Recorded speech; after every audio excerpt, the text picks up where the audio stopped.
General announcements. All right, everybody. Thank you so much for being here. Welcome to the Martha's Vineyard Book Festival 2025. Thank you for coming and for supporting these authors and for your appreciation of great writing. We are so happy that you are here. Perhaps some of you saw the National Geographic online about a week ago. It listed this Martha's Vineyard Book Festival as one of the 7 most amazing book festivals in the entire world.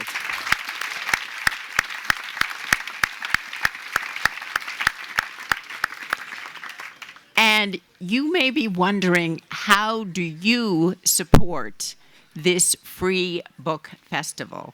And the way to do that is to buy the author's books from Bunch of Grapes bookstore located here at the festival, right over there in the book sales tent, right there. So please buy the books here. Please do not buy them on Amazon, do not buy them on Kindle, but buy them here. And then the best way for you to get a moment with an amazing author is to buy that book and then go after the author or moderator speaks and have them sign the book at the book signing tent, which is right over there. So don't go hungry. We have food. Please buy it. Support the island vendors. Water is available right there. There are jugs and cups. Many thanks to Island Source for providing the water. Stay hydrated. It's getting a little hot. If you need anything, you can come and ask me. I'm Karen, or Liz, or Nancy, or Ellen. We're happy to help you with whatever you might need. Or you can go to the info tent. So let's bring, come on up. So our wonderful author will take questions from the audience at the end of the discussion. This is important. When you are asking a question, you'll line up at one of the 2 microphones. And remember, please, no soliloquies. Be succinct. Get right to the question. No preambles. And we want to make sure others have a chance to ask their questions and that our author can speak. So without further ado, we are pleased to have Kara Swisher return to the festival to discuss Burn Book, with Ashley Parker making return today to the festival after last night's amazing opening session with Jeffrey Goldberg. Kara Swisher is a veteran tech journalist and podcast host. Her 3rd book, Burn Book, A Tech Love Story, was an instant New York Times bestseller that blends memoir, history, and insider analysis of the tech industry's most powerful figures. Swisher has covered Silicon Valley for nearly 30 years. She hosts the podcasts On with Kara Swisher and Pivot, and co-founded Recode. Ashley Parker is a political analyst for NBC and MSNBC and a staff writer at The Atlantic. A 3-time Pulitzer Prize winner, she spent 8 years at The Washington Post, where she covered Donald Trump's first presidency, was White House bureau chief during President Biden's first 2 years, and covered the 2024 presidential campaign as the senior national political correspondent. Please join me in giving them a warm welcome.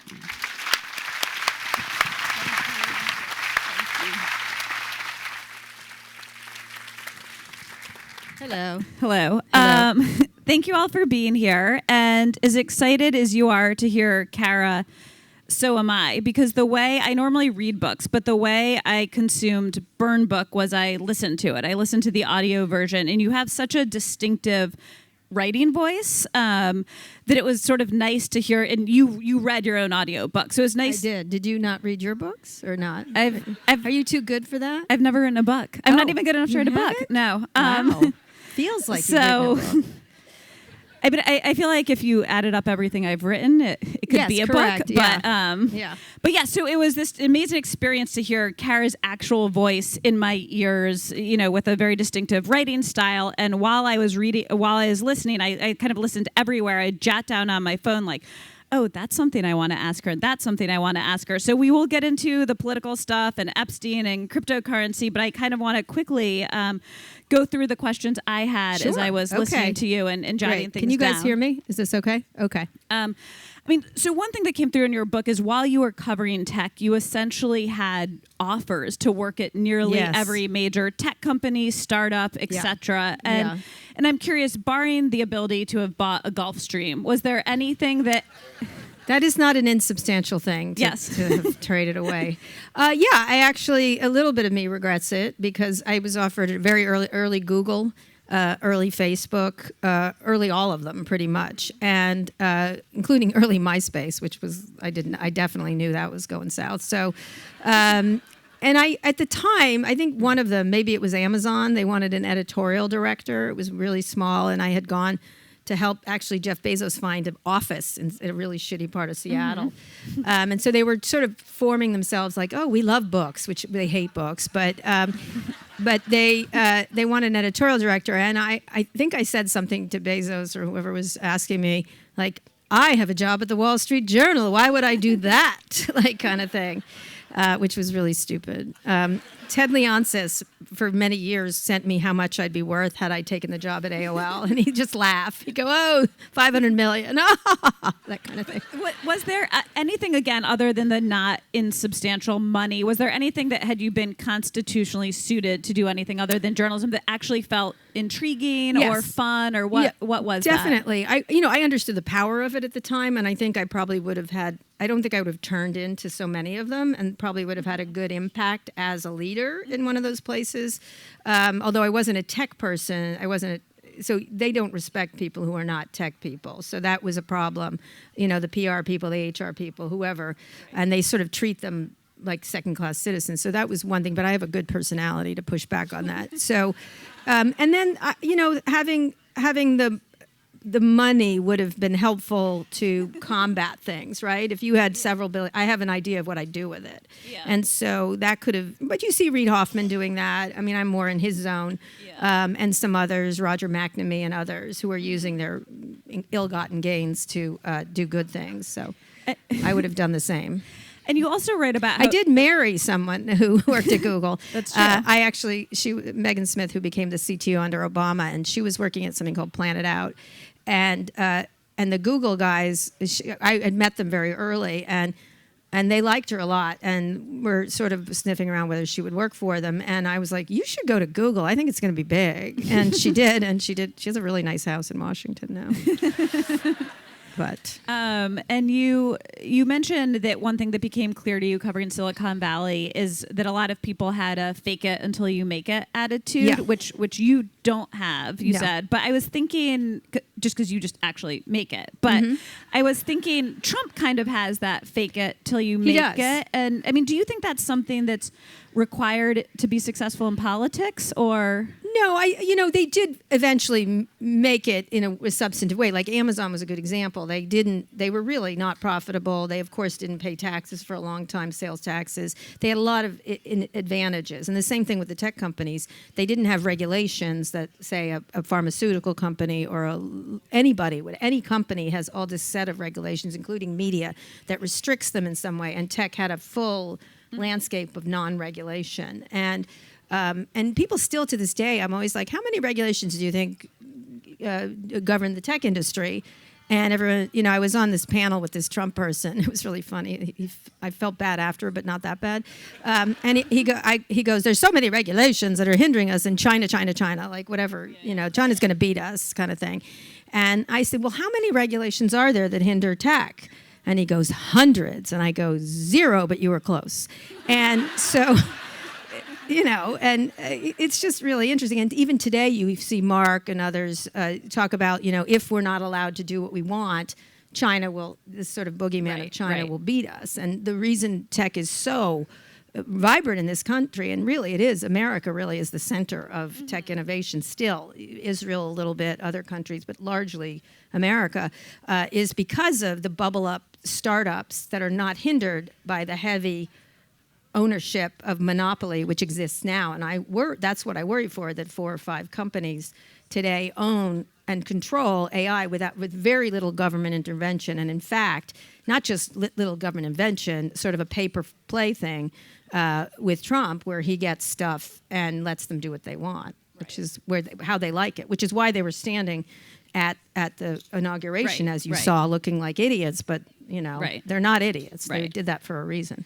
And then you also wrote about, it was just a fun detail that stuck with me. You ended up liking this kind of off the beat couple who founded Blue Mountain Arts. And yes, you gave they were them great. Yeah. a little advice, and they had this kind of hard charging son. Jared Polis. Yes. He's the governor of Colorado now. But you knew him when. So I was curious, what were your impressions of him then and I like now? Jared. He was like, there was a show on that Michael J. Fox was on where he played the briefcase and his parents were hippies. Mm-hmm. And I don't remember the name of the show, but he was like that. He had this briefcase. He was super closeted. And he'd be like, I have a girlfriend. I'm like, like, no. Sorry. That's happened a lot to me. The guy who created Sex and the City was always like, his grandmother was like, you and Darren should date. I'm like, no. So many reasons, no. But you're such a nice Jewish girl. I'm like, I'm Catholic and I'm a lesbian. But okay, we'll go with that. But I'm going back to Jared. Jared was very hard charging, and his parents were this hippie couple that used to drive around in a van and sell these incredibly bad greeting cards from the back of the thing. And it was all like, I love, those greeting cards, the terrible ones. And they created Blue Mountain Arts. It became a phenomenon, went up the charts like crazy. And so all these tech companies, at the time, traffic was everything, went to buy them. Excited Home, Google looked at, I don't think Google existed then, it was Yahoo looked at them, a whole bunch of companies looked, I think Amazon must have looked at them. I think they did. And because their traffic was crazy, because people were sending, it was a phenomenon of the moment.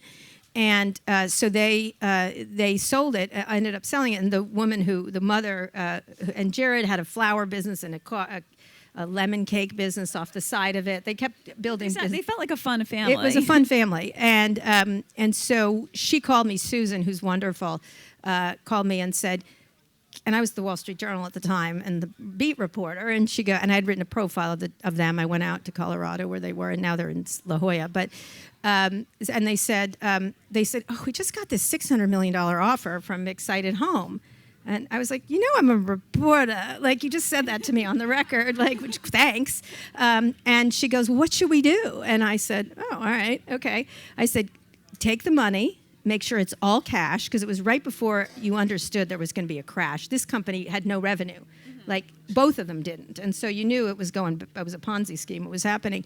And I said, take the money, take all cash, take very little stock if you can, almost none, and run fast, and go. Get in your little VW van and drive, kind of thing. And she did it. She's like, thank you. And I was like, trust me, just please. And then I'm going to write the story as soon. I get the rights to the story. And so she did, and they made a fortune, and Jared used it to run for governor of Colorado. He's terrific, actually. He's a terrific governor. And she later, for years, used to send me a box of the terrible lemon cakes and the terrible greeting cards. A bad as the present. I was like, this is my vig for making you a billionaire? Like, are you kidding me? And so I got this box, and I used to leave it on the doorstep of various internet executives all the time at Christmas. I'd be like, here, Owen Van Atta, you get the terrible gift I have. So Can you? That was a fun time. Some people may be familiar, but another thing that you write about is the story of Elon Musk calling you an asshole, which sort of becomes the beginning of the end, or maybe just the abrupt end of your pretty long-standing professional relationship with him. So I don't know if you could share that story. And I was also both struck by and not at all surprised at this point by how thin-skinned some of these billionaires and tech guys and politicians are. Yeah, it's like onion skin, these people. Yeah. If you notice the same thing, they're victims. They're all victims, every one of them. They share that with Trump in a lot of ways. Yes. He's always the victim, which is weird because they're the most powerful, richest people on the planet and could have anybody disappeared in seconds, including me. And so he particularly, he's got all kinds of mental issues. That's very clear now at this point for everybody. And what it was what I liked about Elon, and I did like Elon, he was actually one of the better ones because he was doing very exciting things. A lot of them when they made their money at PayPal, and he was one of the PayPal mafia. He had a very difficult relationship with that whole group. They sort of kicked him out. He's been kicked out of a lot of things, which is interesting because he's difficult. But he was so interesting and actually better read than the rest. A big thinker in a way, and not a mile wide, foot deep thinker like Mark Zuckerberg, who just doesn't know anything really. But Elon had a really interesting brain. He really did. I wouldn't call him a genius, but he put things together. And so he was during COVID, and we spent a lot of time. I interviewed him a zillion times and everything else. But I was really struck by how cool the stuff he was doing. Whether it was Neuralink, whether it was even the digging the holes. It's interesting. Yeah. The energy stuff. Tesla is a clear win for him, and he didn't invent it. That is absolutely true, but he's like Steve Jobs in that he pushed it forward. Steve didn't invent it. It was Wozniak and others, but Steve was the visionary behind it, and so Elon had that. And you have to attribute he didn't invent the electric car, but he popularized it in a really important way. And had the guts to do it. Same thing with rockets. Had the guts to blow up rockets. Everyone's like, no, it takes a set to blow up rockets, right? The only thing that he says, he insults NASA. I'm like, they can't blow up rockets. You can blow up rockets. Stop insulting them. If they could blow up rockets, they could be successful, right? And he's still not been successful, by the way. He's blowing up a lot of rockets lately. So what was interesting, I used to enjoy talking to him, but then COVID, something happened. He became very conspiracy theory minded. He got very deep into Twitter. He started to really like the attention from his stands, and he was always difficult. He was always like yelling at people who didn't like Teslas and very defensive. But something happened during COVID that I don't quite understand, mental illness, or he started talking about the deep state, trying to stop him. At one point we did an interview, and he said, if Tesla doesn't succeed, humanity is doomed. And you're sort of like, okay, interesting, narcissistic, problematic. I was like, are you kidding? I was talking to someone earlier today, someone else who was a doomer about AI said to me, if you don't kill Sam Altman, humanity is doomed. I was like, that's the plot of the Terminator, but okay. It is. It's the actual plot. So anyway, he started to drift then, especially as they were closing down his factories. And the company had an existential crisis because it wasn't making enough money. He had been in that valley of death of cars and EVs and everything else way before anybody else. And so he really thought that if Tesla didn't succeed, he would die. I mean, he would die, it would die. He slept on the factory floor. Very dramatic, all stuff like that. Which presaged him sleeping on the floor of the EEOB. That's in the right. White House. Right. That's a thing for him. And I would always go when he goes, I had to sleep on the floor. I'm like, there's a hotel next door. Like, very dramatic, very the chainsaw, very like him. He's very performative. And so, which was a problem for him, actually, in the end. And then I had been hearing about drug use quite a lot, and Kristen Grind had a great series of stories. Finally, someone wrote about it. I did tell Walter Isaacson about the drug use. He did not notice it somehow, which is hard. And you could see there was something going on. And there's a very acceptance of ketamine in Silicon Valley, but you could see he was abusing it. And I'm not a doctor, but he was out of it, like kind of stuff during several interviews. And so the combination of COVID, the drug use, I think, some issues around his daughter, who is trans, somehow that illuminated him in a really toxic way. Several Silicon Valley people have trans kids, and they have become toxic. It's a really weird and interesting. it's not interesting, it's grotesque, but it's also interesting, like how they've shifted rightward around the trans issue. And so he started to get like that. And during that time, he was with Crimea. He was geofencing Crimea. And I had been approached at a party at the French, the French embassy parties. You've been to them. They're fun. So great time. Was there. Great time. Yeah. So this Ukrainian official approached me and said, "Are you Kara Swisher?" I said, "Yeah." And he said, "We need Elon not to geofence Crimea." And I was like, "What?" Like, that's a hell of a way to be a middle woman. I know, right? And can you talk to him? I'm like, no. Like, why isn't the Defense Department talking to him? Like, and they go, well, he doesn't believe, he thinks it'll start World War III. I go, okay. Like, I didn't know what to do. I was like, cool. Like, I didn't know what to do. And so I did tell some people, I was like, y'all need to like get on this story. And so he started to do stuff like that. Like, it started to get strange. Mm-hmm. And so during a Washington Post story, they were talking about paying him for Starlink, which they should have paid him. And so I agreed. He's a vendor like Lockheed or anything else. Right. And he was doing it for free, which was amazing, right? And helping the Ukrainians. And he said, someone said, Elon, no matter what, Elon's going to Elon. And I literally wrote a tweet that said, boy, is that the truth? Elon's going to Elon. That's all I wrote, and I had agreed with that he should be paid. I agreed with him. So I said that, and his brother wrote back, "No good deed," right? Mm-hmm. And I was like, okay, like his brother's the one that follows him around and wears a cowboy hat and stuff like that. So I don't check my email ever, like at all. And he and I had been talking about the Twitter purchase a lot because I had been doing a bunch of stuff on Twitter in the Spaces thing. And I had just gotten a big ad deal for it. And he's like, well, how did you do that? He was really I'm like, okay, I think this is the way you can make a business with these gatherings, etc. We were going back and forth about Twitter. Like, I was a big user. I had 1.5 million followers. So I was like, here's what I think they did wrong, because I'd covered Twitter since the founding. And he was very affable, essentially. And there was an email in my thing that I just saw. It said, "You're an asshole," because I said, "Elon's going to Elon." I agree with that. And I was like, "What are you talking about? I agreed with you." And he'd never call me again. That's what he said. And he's done that before in the past, and he's always forgets and then calls me and like, "Why aren't we talking?" And I'm like, "Because you told me never to speak to you again." And so he's that way. And so I haven't spoken to him. And then he sort of went down the rabbit hole of anti-gay stuff, anti-trans stuff, crazy racist stuff, everything. And I've had enough with that. It was ridiculous. And I do think he's got mental problems, and I think he's got drug problems, and obviously grandiosity. And of course, the Trump people figured it out soon after, as you must know.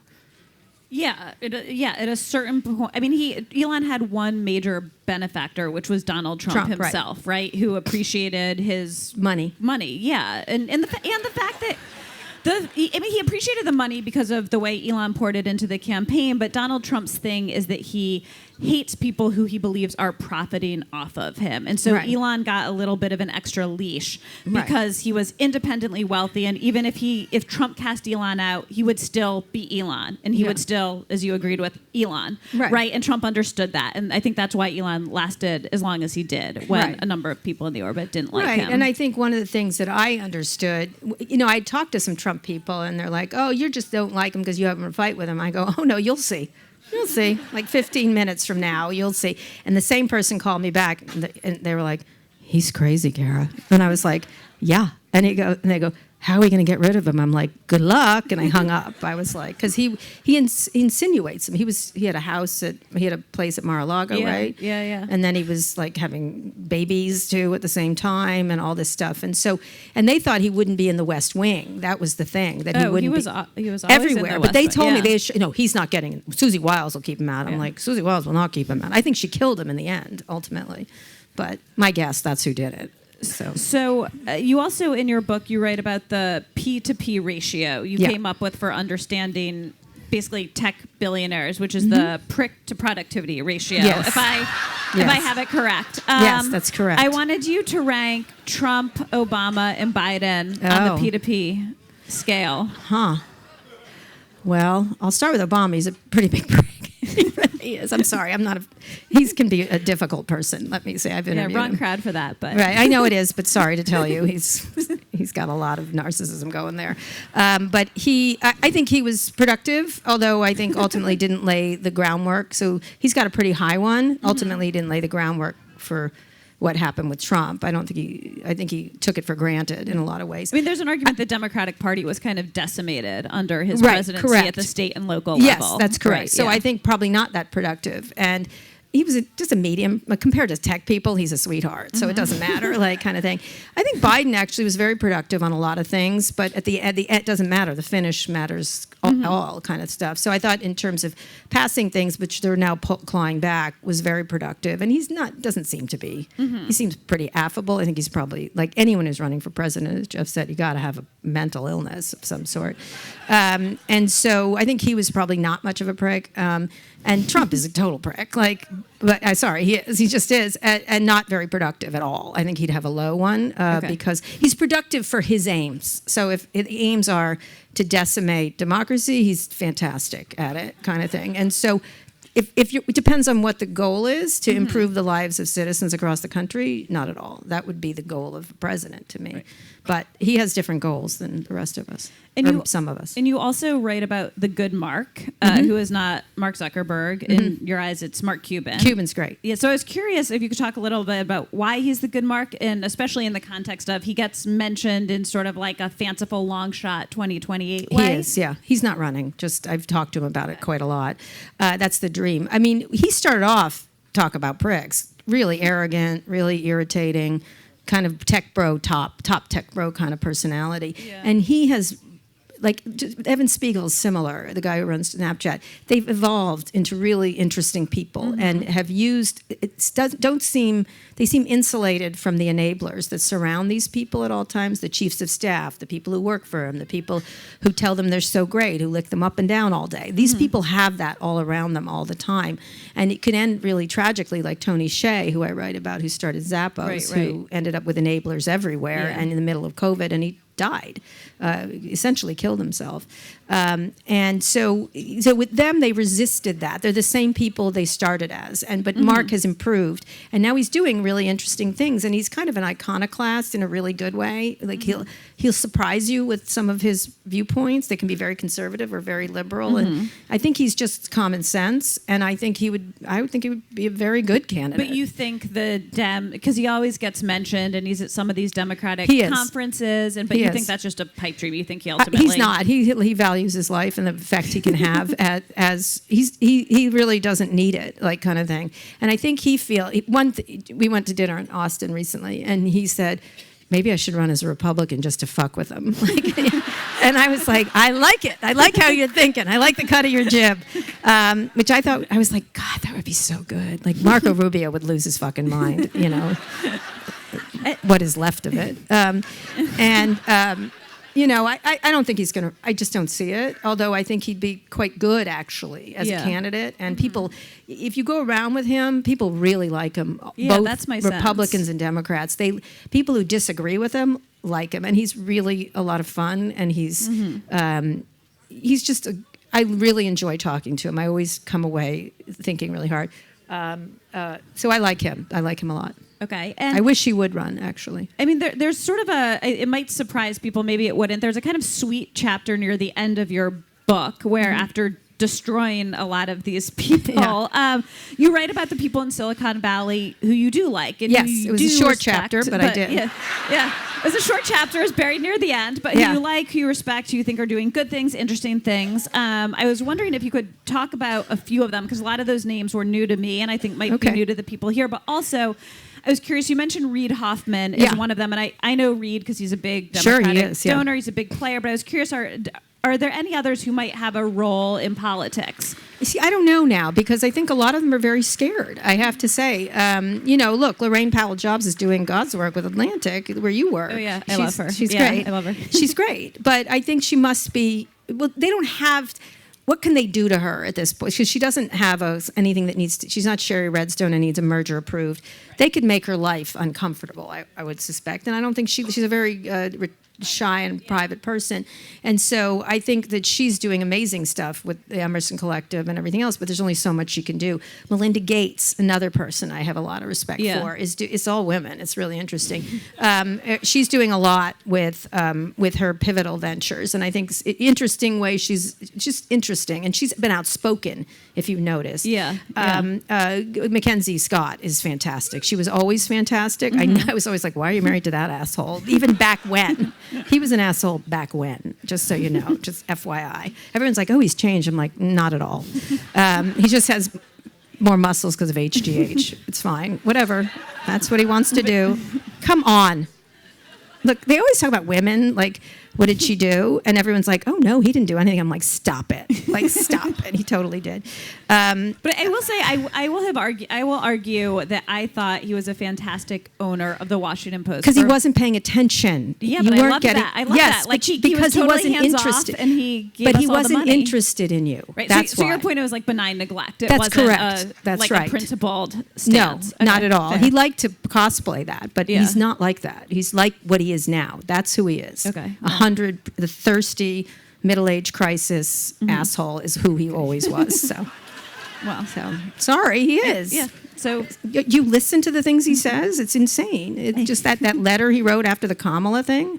First of all, badly edited. So it was. It was like I was like, can you not like punctuate properly? No, because probably I'm not going to play the role of Bezos defender. All right, okay, all right. And anyway, so lots of people. Let me think. Who else? I like Evan Spiegel. I think he's a really thoughtful and interesting product creator.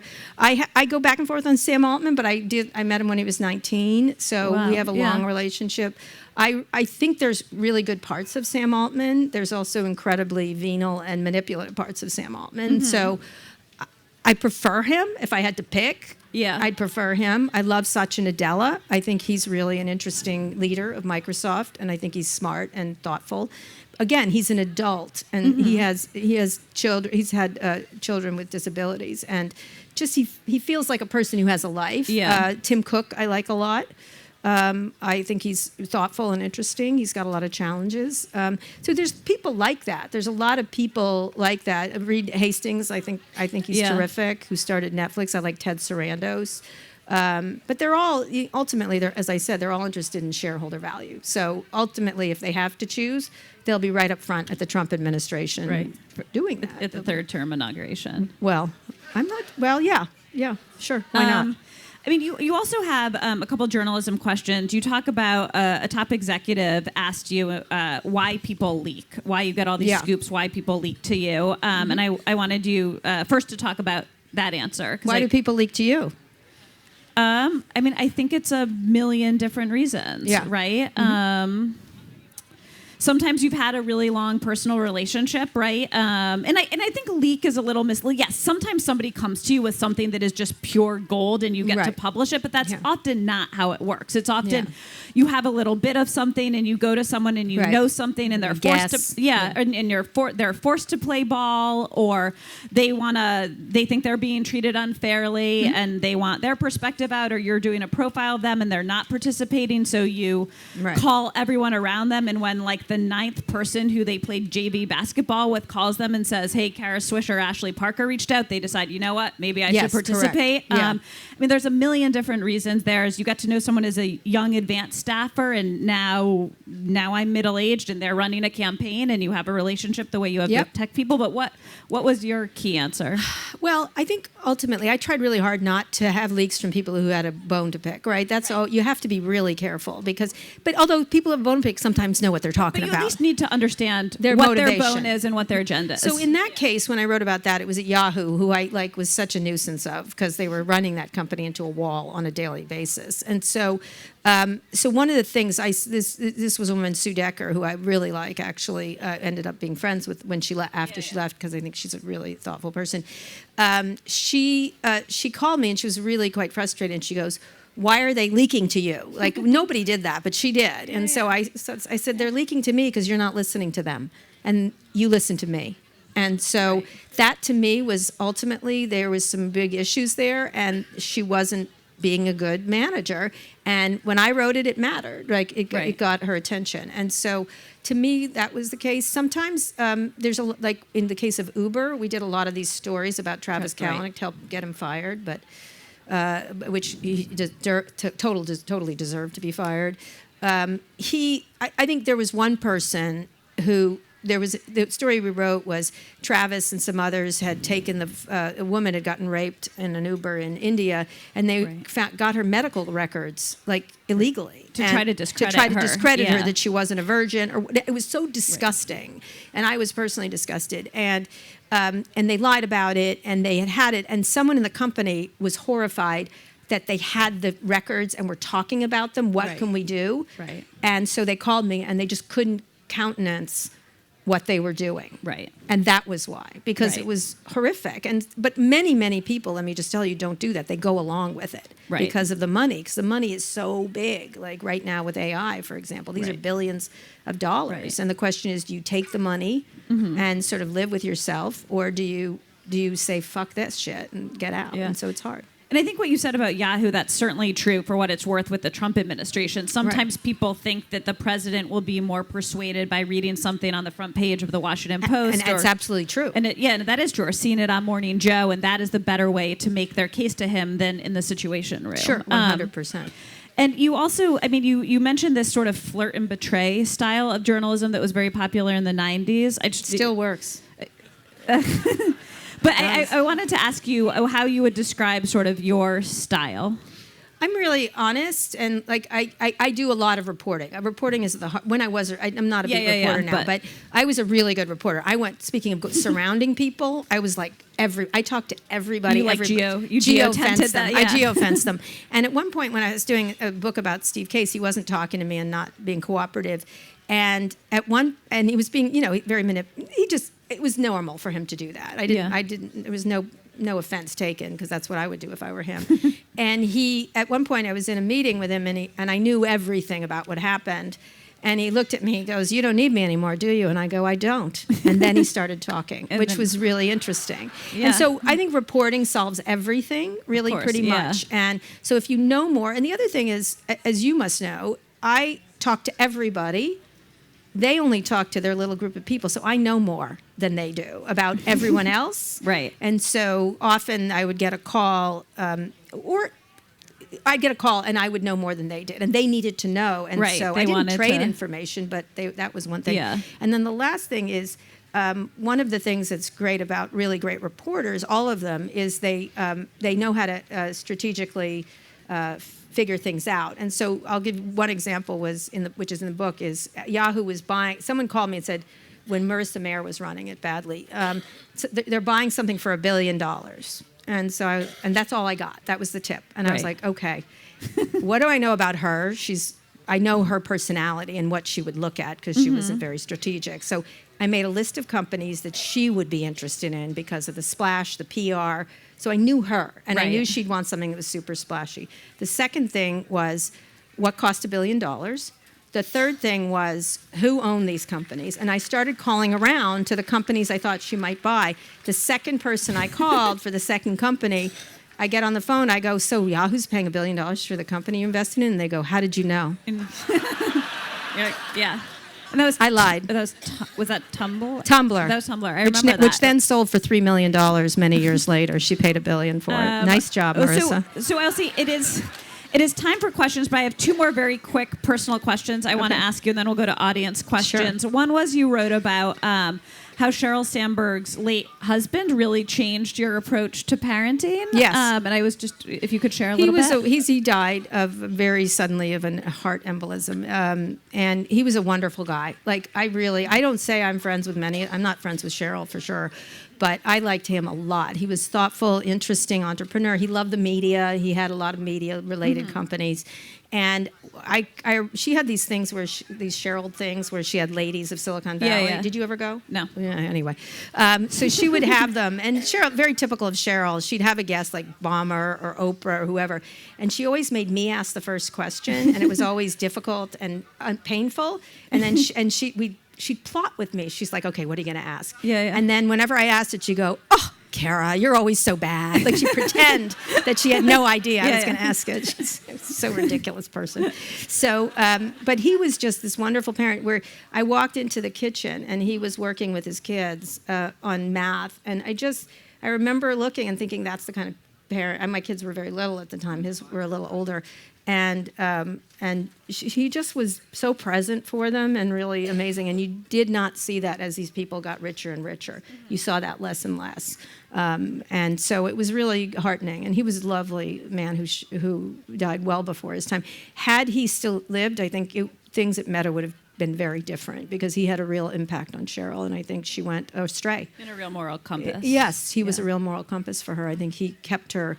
He understood what was happening there. As supportive as he was of Mark and Cheryl, he had an impact on them in a consequential way that left the last scene. Personal question, you also at the very end of your book, you write about how you made an OKR stands for what? Results.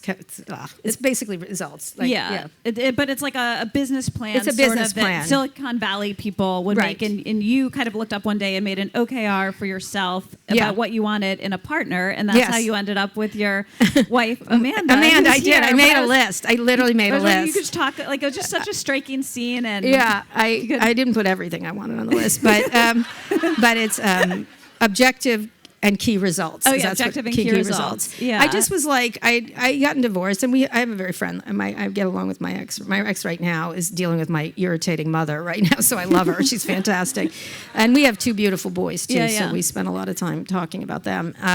I just made a list, and I was like, I'm not like the secret person, like you decide what your thing is, and then you like it manifests. That's such bullshit. But I was like, I think we don't think about what we want. And so I wrote down the things I wanted. And I was like, let's not stray from the things I want. And I think people, especially women, and I don't mean just romantically, don't do that. Like they think about what's offered to them versus what they want. And so I thought that was actually OKRs were kind of effective. It's like, what do you want to do? Where do you want to get? It's so romantic. Amanda's here. I'm sure she's like horrified. But she was the first person you met after you made that list. Yes. Lydia Polgreen's wife, Candy Feet, said, I have someone I want you to meet. I have 3 people. Mm-hmm. And I had just broken up with someone. It was not a great relationship after I had after my marriage. And so I said, okay, I'm open to it because that was one of my OKRs. Let me send you my OKR. Let me say OKR, but it was say yes to everything. And I actually was at a funeral just before the blind date, and I was all in black. I looked like Johnny Cash, really, pretty much. And I showed up, and we got along right away, and we were together. So I never got to number 2. So, although we met her later, she's great. She's really great. So. All right. So anyone who has a question for Kara, now is your time. So, questions.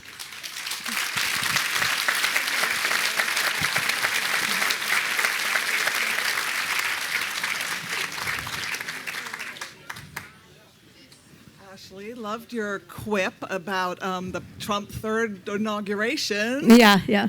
But was it? And I'd love to get both of your thoughts on where that might be going. Which part? The third inauguration? Third inauguration. Ashley would be a better person in this, but I don't think he's going to do it. I just don't. First of all, he's fucking old. Like, let's be clear. He's got cognitive issues that are so quite obvious. I think it'll be really interesting what happens. I mean, when Epstein happened, we didn't talk about Epstein, but I was on Pivot with Scott, and he's like, oh, it's another distraction. I was like, oh, no, because it's an online phenomenon. The Epstein thing has been a pillar of QAnon and the conspiracy theories, and it's linked in with deep state. I was like, this is not something he's going to shake because it's at the core of his constituency, like in a way that, and that's why you've seen Marjorie Taylor Greene initially, that sleazy Charlie Kirk, pull away, but then he, of course, felt Trump had more power. He's wrong. This Epstein thing has a life to itself. And it also, the Epstein thing, it gets at the distrust in the MAGA base, but frankly now in the Democrats across the nation, in institutions, right? It's this idea that, like, we can't trust institutions. You told us we couldn't trust this institution. The deep state was going to keep Epstein from us, and now they think their worst nightmare is coming true. The deep state is withholding information. So that's why it's unshakable, also, I think. and you may not have I paid attention because Elon, when he was breaking up with Trump and the first breakup of Pride Month, said an Epstein thing about the many things. He broke my ear off about deficits. He really cares about that for years and years, and he's right, by the way. But Epstein and pedophiles a very big issue with him. So for a long time, but when he put that up, I was like, oh no, this is problematic for Trump, because everyone was like, Trump's going to get him. I was like, no. This is not Omarosa leaving the White House. This is Elon fucking Musk. And I was like, and then he apologized, took it down, right, yeah. And everyone was like, oh, it's over. I'm like, oh, it's not over. He put that Epstein up for a reason. So he really started it, right? He put something up again in this latest moment. Of course he did, because he knows. He knows, because also he could manipulate the Twitter algorithm quite a bit. I think Trump doesn't realize how dangerous Elon Musk is to him, and quietly kind of stuff. So, and very briefly, first of all, I think it's against the Constitution. I don't like Trump likes to troll. The one thing I will say is there are people in his orbit, not even in the White House, but sort of in that MAGA world, who are very seriously thinking about ways how they could make this happen, including J.D. Vance at the top of the ticket and Trump as vice president, right, and then J.D. Vance stepping aside. Which he will not do. So it's not to say there's not real efforts afoot, but it seems pretty unlikely. Yeah, it'll be Weekend at Bernie's, really. They'll just be like... Hi, Kara. Excuse me. I think they're going to break apart spectacularly after he goes, because you notice whenever he's not around, they start to really. You see Marjorie Taylor Greene today. No. Do you guess what? Republicans are not nice to women. Marjorie just realized this.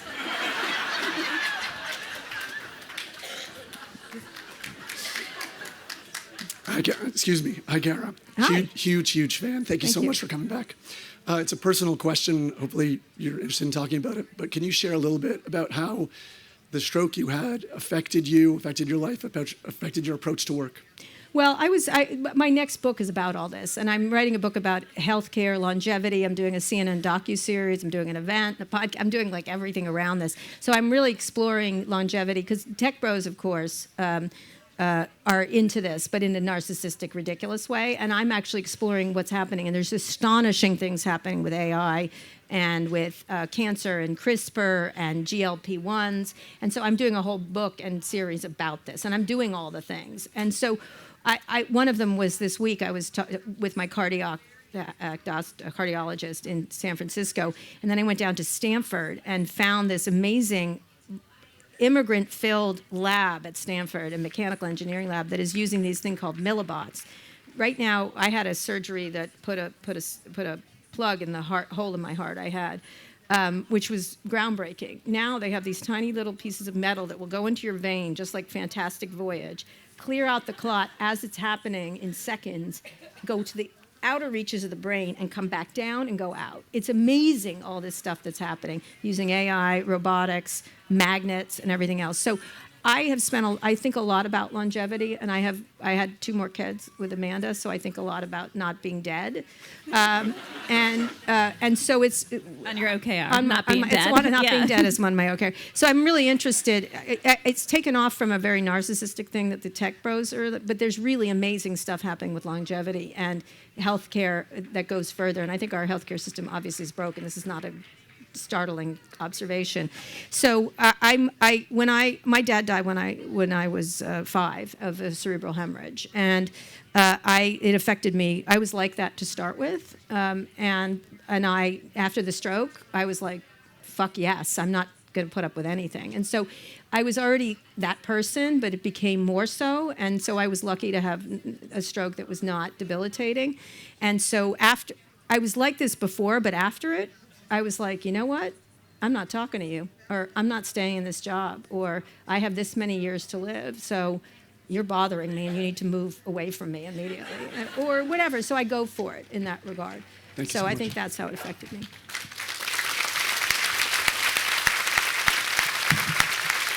Oh, sorry. Hi. Hi. So many questions because you've got a perspective and a voice that you've used for a long time. Yes.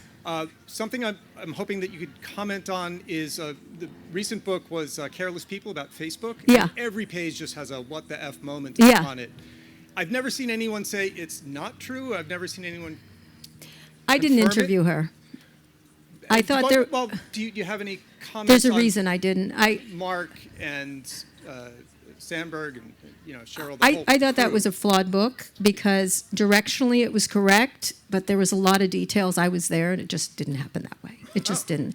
And so you could see it if she thought it did. I don't think she was out lying about it. I just think she made herself the center of a lot of things that she was not this. And I know everyone who worked around her, and a lot of her stories centered her. Right. And I was like, I didn't see you. So if I didn't see you, I'm sorry. You weren't where you say you were. But directionally, she was correct. She had the sense of it. She just was an angry person too, a little bit. And very much like the people she was insulting. She's a little bit Right. like... You had made a comment before about people with an axe to grind. Right, exactly. Yeah. And so I think she did, at the same time, a lot of the tone was correct, that, careless people, I said that about them a long time ago, is that they have no interest in consequences, and they don't think they're to blame. They would, they're very much like the cigarette manufacturers, which Mark Benioff called them, and I think he was right. Before he started sucking up to them, which is typical of Mark Benioff. But and I like Mark Benioff a lot. But one of the things I do, but I thought he had it right, and he should have stuck with it.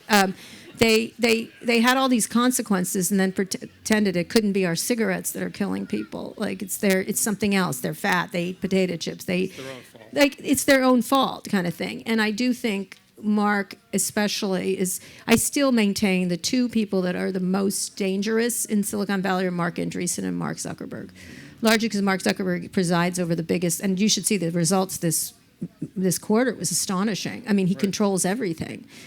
4 out of 5 people on the planet use a Meta property on a daily basis. Think about that. So he is an enormous, but he also faces an existential crisis with AI, which is why he did that ridiculous speech this week. Right. His "I'm here to help you" speech. I was like, run for the fucking hills if he's telling. When Sam Altman's like, we're going to help your car reach your plane, and you'll be your agent. I'm fine with that. Mark is like, it's going to help you be better friends. It's going to help you create connections. And every time he says community, run for the fucking hills. Like, Right. he has. So they don't care. She was right in that they do not care about consequence, nor do they think they have any responsibility for what they have wrought. They absolutely don't think that. And they always think, always about money. And whether they tell you that or not, it's always shareholder driven. They will do whatever it takes to dominate. And he is the worst example of that. And he can wear any bunch of clothes he wants or change his image, which also tells you something, right? You have to watch what they're doing and how... both Jeff and Mark are so performative now, it's kind of ridiculous. And if you're that rich, do you really need to show off this much? There's something deeply empty at the heart of you if you have to. So I think she got it right, tonality. I think some of the stuff I would have had to argue with her, and I didn't feel like arguing with her. Right. So I'd read it just with a grain of salt from some of the things that Thanks for the happened. confirmation. And we have time for one more question. Awesome. Thank you so much for being here. As someone who's covered Elon Musk for a really long time, I did. I'm wondering, effectively, how is he still CEO of Tesla? The things that you've alluded to Yeah. pertain to drug use, but you are starting to see a declining stock value and just Sure not are. a revolutionary product rollout. So Well, I'm just it's wondering- not. It's the Cybertruck, which is a terrible product. It sold like a couple thousand. It's just a bad product. Now, everybody has bad products. Let's be clear. Like, Apple made Ping. You've never heard of it, but look it up, Ping. And even Steve Jobs knew that was a shitty product. Scott and I have talked about this over and over and over again. It was a pioneer in car companies lost innovation. And one of the people, Elon was whining about, they're not buying cars because I like Trump. No, because you have shitty cars. Like, at the heart of it, they did not innovate, right? And he lost interest in it. And the reason why the board isn't doing anything is go look at how much money they're making from him. Kristen did a great job on this about the board. They're making money. They're partying with him. I think the chairman made $200 million from being a board member, which is unprecedented. Like, they all are in on the grift. Even with the decline in stock? No, they sold before, my friend. Are you kidding? You think these people? are going to suffer? No, the idiots who bought it are going to suffer. There's always a sucker on the end, and it's never them, by the way. And so he has to do something dramatic. I think he's going to merge XAI, X he's already gotten rid of. He's shoved it inside of XAI. These ridiculous AI valuations, all of these people aren't going to survive. And XAI is spending $13 billion a year, losing $13 billion a year. It's unprecedented. And the last thing I'd leave you with, I know everybody thinks the stock market is great. The stock market is great because of 7 companies, and every other company is suffering, whether it's Ford or GM or everybody else. This is a false situation on Wall Street right now because the spending they're doing on AI, hundreds of millions of dollars, $1 billion, 13 billion, 14 billion, 17 billion, 75 billion, buying data centers. They're artificially inflating the economy on a bunch of stuff that only 7 companies are responsible for. So you have to really be careful. It's a game that you will lose. And the only way for Tesla to get back, and it's not going to get back, by the way, it's just not, because China has moved in here aggressively in Europe and elsewhere, is to create a car everybody wants to buy. And as much as you hate him, say, if he had a great car, you'd buy it. You all use Amazon, don't you? You're not thrilled with that Venice wedding. I think none of us are, right? So you'll use it if the product is great. So it's headed for trouble unless he pulls a rabbit out of that hat. Thank you. Thank you, guys. Thank you. Kara.